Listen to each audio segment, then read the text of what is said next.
The sun had just begun its slow descent beyond the rolling ridges of the eastern highlands when the call came into the Central Wildlife Rescue Station. A faint, crackling voice on the emergency radio broke the evening stillness. "Come in, this is Station 5. We need immediate assistance. There's a large constrictor, giant snake, wrapped around a white stallion, location, Southern Glade near Ironwood Creek." The transmission fizzled into static. For a moment, the rescue team sat frozen. The room buzzed with the low hum of equipment and the steady tick of the wall clock. Then Captain Aiden Cross stood abruptly, his jaw tightening. "You heard them," he said, his voice calm but urgent. "That horse doesn't have much time. Suit up." The team leapt into motion. Jackets were zipped, radios tested, tranquilizer rifles checked, ropes and poles slung over shoulders. The air inside the station filled with the metallic clatter of gear being hauled from lockers and the hurried scuff of boots against concrete. Among them was Maya Lin, a wildlife veterinarian known for her steady hands and quick instincts.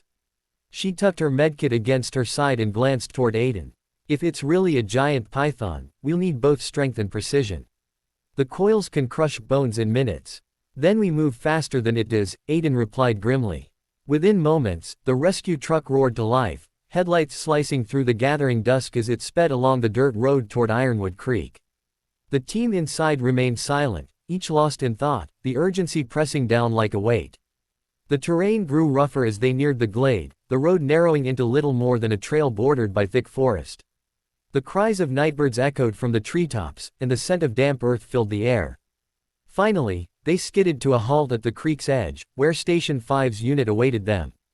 "Over here," a ranger shouted, waving frantically. His uniform was torn, his face pale. "We tried to intervene, but it's too big, too strong." The team followed him at a run, weaving through the tall reeds and underbrush until they emerged into the southern glade. And then they saw it. In the center of the clearing, illuminated by the glow of their flashlights, a magnificent white stallion lay thrashing on the ground. Its hooves struck the earth desperately, but the sound was muffled by the massive coils wrapped tightly around its body. The snake was unlike anything the rescuers had ever seen, easily 30 feet long, its scales glistening obsidian black with an oily sheen that caught the light. Its head lifted, tongue flickering, eyes cold and unblinking as it tightened its grip. The horse's wide eyes rolled with panic, foam flecking at its mouth. Its breaths came in harsh, ragged gasps, chest compressed under the crushing weight of the reptile. "Sweet mercy," one of the rangers whispered. "It's a titan." Aiden's voice cut through the horror. "Positions. Luis, take the tranquilizer gun. Maya, get ready with the medkit. The rest of you, ropes and poles. We have to act now." Luis, the team's marksman, knelt and steadied his rifle, but his hands trembled as he tried to line up a shot. The snake's constant shifting coils made it almost impossible to hit without risking the horse. "It's too close to the body," Luis muttered. Sweat ran down his brow. "We'll distract it," Aiden said. He grabbed a long pole with a metal hook at the end and approached slowly, his boots crunching against the dry grass. His flashlight beam cut across the serpent's face, and for a moment, its unblinking gaze shifted to him. The coils tightened further, and the horse released a weak, desperate whinny that pierced the night. Aiden lunged forward, jabbing the pole toward the snake's head. The creature hissed, loosening its grip just slightly as it reared back to strike. "Now!" Aiden shouted. Luis squeezed the trigger. The tranquilizer dart whistled through the air and struck the thick neck of the serpent. It twitched violently, its coils convulsing. But instead of releasing, the snake thrashed and constricted harder, fury surging through its massive body as the sedative began to take hold. Maya's heart pounded. "We're losing the horse, its ribs could collapse any second." Two rescuers threw ropes around the snake's midsection, pulling with all their strength. Another hooked its tail with a pole, trying to pry it loose. But the animal was monstrously powerful, its muscles rippling under obsidian scales. The horse's breathing grew shallower. Its struggles slowed. Time was slipping away. Maya dropped to her knees beside the stallion, hands pressing against its heaving chest. She could feel the shallow rhythm faltering. Come on, she whispered fiercely. "Don't you dare give up." Aiden, straining against the pole, barked another order. "Luis, second dart, now." Luis reloaded with trembling fingers, aimed again, and fired. The dart sank into the snake's shoulder. This time, the effect was quicker. The serpent writhed violently, thrashing across the clearing, uprooting grass and snapping small branches. Its grip weakened, and one coil slipped loose. "Pull!" Aiden shouted. The rescuers heaved in unison, dragging the snake's body away inch by inch. With a final convulsion, the massive creature loosened completely, and the stallion rolled free, gasping for breath. Maya sprang into action, hands flying as she checked for fractures and internal injuries. The horse lay trembling, its eyes wide, its sides heaving desperately, but it was alive. "Ribs are bruised, maybe cracked, but it's breathing," Maya called. Relief flooded her voice. "We've got a chance." The snake, half dazed by the tranquilizers, attempted one last sluggish strike, but Aiden slammed the pole down, pinning its head against the ground. The other rescuers secured it with ropes, looping them around its thick body until it could barely twitch. Its furious hissing echoed, then gradually faded as the sedative overcame its rage. The clearing fell into a tense silence, broken only by the horse's ragged breathing and the heavy panting of the rescuers. For a long moment, no one spoke. Then, slowly, the stallion lifted its head, nostrils flaring as though testing the air. Maya stroked its neck gently, whispering soft reassurances. The animal's trembling eased slightly beneath her touch. Aiden finally exhaled, lowering his pole.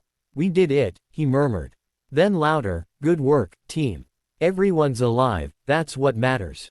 The others nodded, exhaustion etched across their faces but relief shining in their eyes. Yet the night was far from over. The tranquilized serpent lay stretched across the glade, its sheer size daunting even in sleep. Rangers whispered uneasily, exchanging glances. "What do we even do with something like that?" one asked. "It doesn't belong here. That's no ordinary snake." Aiden stared at the creature, his mind racing. It must have escaped from somewhere, or been released. Either way, it's a threat to the whole ecosystem. We'll have to transfer it to a secure facility. "And the horse?" Maya asked, still crouched by the stallion's side. "We'll get it back to the station. Full medical care, observation for the night. After what it's been through, it deserves nothing less." The team worked through the night, fashioning a makeshift stretcher from thick canvas and poles to carry the injured horse. It was loaded carefully into the truck, while the tranquilized serpent, bound and muzzled, was hoisted onto a flatbed with chains and pulleys. As dawn broke over the horizon, painting the sky with streaks of rose and gold, the convoy rolled back toward the station. Birds sang in the trees, oblivious to the drama that had unfolded in the glade just hours before. At the station, the white stallion was placed in a padded recovery stall. Maya tended to it tirelessly, applying salves to its bruised ribs, checking for internal bleeding, and ensuring its breathing remained steady. She spoke to it softly, calling it by the name one of the rangers had mentioned, Solace. "Solace," she murmured, stroking its mane. "You're safe now. You'll run again." The serpent, meanwhile, was examined by herpetologists who arrived later that morning. Their faces grew pale as they studied its size and unusual markings. "This isn't just a python," one said. "It's something else, genetically altered, perhaps. It doesn't belong in these forests. Whoever put it here must be found." The words sent a chill through the team. But for now, the immediate victory remained clear. A brave rescue team had faced a nightmare in the dark woods and saved a noble creature from the deadly coils of a monster. That evening, as the exhausted team gathered in the common room, Aiden raised a mug of coffee in salute. "To Solace," he said simply. "To Solace," the others echoed, voices weary but proud. And those shadows still lingered, the mystery of the snake's origin, the dangers of the wild, the endless call of duty. They allowed themselves a moment of quiet triumph. Outside, in the cool night air, Solace stood within its stall, breathing evenly now, its white coat gleaming under the soft lantern light. It was alive, and that was enough. For heroes were not only those who slayed dragons or fought wars, but those who rushed headlong into danger to preserve life, whether human or animal. And on that night, in the southern glade of Ironwood Creek, bravery had prevailed.